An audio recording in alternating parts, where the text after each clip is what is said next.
favorite memory of Kidspace was probably playing hide and go seek at recess almost every day. And I had one spot that no one could ever find me in, so I'd always go there, and it was the one thing I remember most about Mary Hogan, probably. The monkey bars. Nice. Maybe just the monkey bars? Probably that you can go anywhere without touching the ground. Well, back in 2nd or 3rd grade, we had a club of my friends called the Blue Crayons, and I remember writing under one of the structures in a very obscure corner of Kidspace, the blue crayons rock in a blue crayon. And as far as I know to date, I think it's still there after 10 or so years. So I'm pretty proud of that. My favorite thing about Kidspace is that it is a big playground. Well, when I was in kindergarten, I spent most of my time under the stairs in the tower because people chased me and I was really scared of them, so I hid.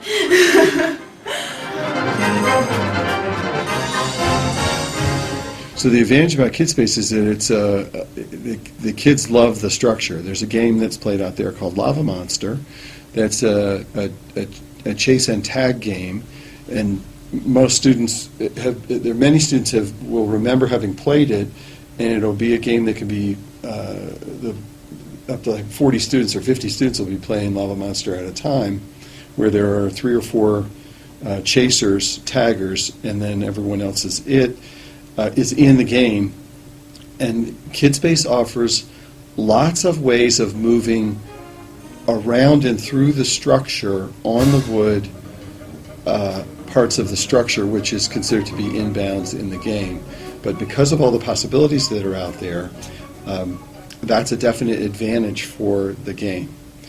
The disadvantage from a school administrator's point of view is that there are you have some hampered sight lines out there. It's hard to make sure that you can see all the students that you're in charge of supervising on a schedule where you could ensure that they're safe and okay and making good choices. That's one of the main disadvantages of Kidspace. I mean, you get splinters every now and then, but like it's worth it because you're having so much fun. At least that's what I thought. I think the wood could use a bit of sanding so that we don't get splinters. Many kids who play on Kidspace, it's sort of a rite of passage, get splinters from the wood. I think the number of kindergartners who go to the nurse's office with splinters is sort of legendary, and we need to make sure that that doesn't happen. There are also a number of spaces in it that we've had to redesign that are just not as safe as they should be, and we've done a lot of work to bring it up to code. I don't know, it's got a special place in my heart. I mean, there has been a lot of safety issues, and it might be safer in some cases, but when you think about it, having, I don't know what they're going to have instead of wood. If they have plastic or metal or something, when it rains, it's going to be just as dangerous. I think it'll be okay as long as it has some of the qualities of the old one. I think that's just mean. I would hate to see something that's been there for so long just be gone, especially, this sounds really stupid, but one of the things that like is kind of a tradition, I guess, is that you go, when you're in 6th grade, the last day of 6th grade, you go and you write in the tower and you just write a bunch of stuff, and like so many people consider that vandalism, and I guess technically it is, but for us it was just sort of like something nice that we did. We would just like leave messages, and a lot of them are still there. So obviously we hate when people like go and actually vandalize it and actually like do graffiti and stuff, but I don't know. I want that to stay there forever. I'm okay. I'm okay because we can get splinters and get stung by the bees in the summer. We've tried really hard to preserve as much of Kidspace for as long as possible. I think probably you know that some high school students helped to paint it this past fall to try to preserve it. We've replaced a lot of the pieces of the wood along it because it was originally constructed with wood that was treated with chemicals, and so we had to replace a lot of pieces of wood. We've tried to work on the ground cover to make it as safe as possible. But ultimately, this past summer, we had it inspected by a number of people, including our insurance company and the original designers of Kidspace, and both determined that it would either need major overhaul or to be replaced. Kidspace, when it was built about 25 years ago here through a community build effort, it became somewhat emblematic of the Mary Hogan School, and because there was this big community effort in terms of getting it funded and then constructed, there are a lot of folks in the community that have a real strong tie to it. And there's been some reticence, and it's understandable for folks not to have moved away to a new structure. So that's complicated it a bit. There are a number of different voices. There isn't sort of one community opinion on what should happen with Kidspace, and there isn't one community opinion on what should be the replacement for the structure. And you run the spectrum from folks that want to have something put back that looks a great deal like what's out there now, to folks that want something new or different. And there's a whole range of opinions, so there's not one community voice on it.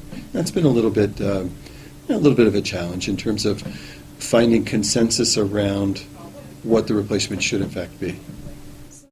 We decided that we needed to replace it, so we put a request for proposals this fall out, and we received 2 proposals, and one proposal was we felt was a stronger proposal because it was more complete, and it included all of the elements that we had requested, and it was a company that we were familiar with, had built a lot of playgrounds in Vermont, and we just felt that it was the more appropriate proposal, and that's how we determined. We have a subcommittee of the board that has worked on this project for 5 years, and they unanimously approved that proposal and recommended it to the board, and then the board felt confident in all the work that they'd done and approved their recommendation. So we have an annual meeting in April, and that's when the voters would approve the project.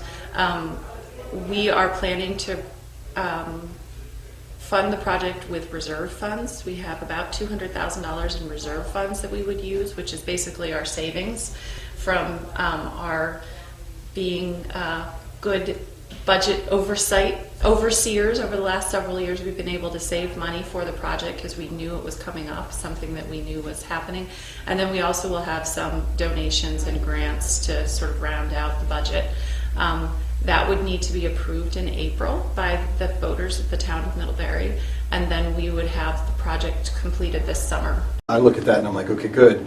There's probably a couple places where an adult could be here, where they're not interfering with the kids' play, but they are able to watch what's going on and make sure that everybody's having a good time. So.